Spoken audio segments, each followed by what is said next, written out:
అప్పు తీసుకొని ఎగ్గొట్టారా? ఇలా చేస్తే దెబ్బకు మీ డబ్బుని తిరిగి ఇచ్చేస్తారు.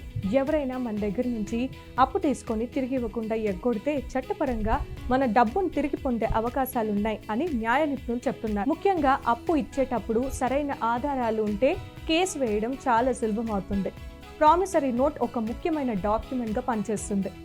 దీనిపై 2 సాక్షులు ఉండడం తప్పనిసరి. అలాగే దీనికి సాధారణంగా 3 ఏళ్ల కాల పరిమితి ఉంటుంది. అవసరమైతే పాత నోటును రద్దు చేసి కొత్తగా ఒప్పందం చేసుకోవడం ద్వారా గడువును పొడిగించుకోవచ్చు.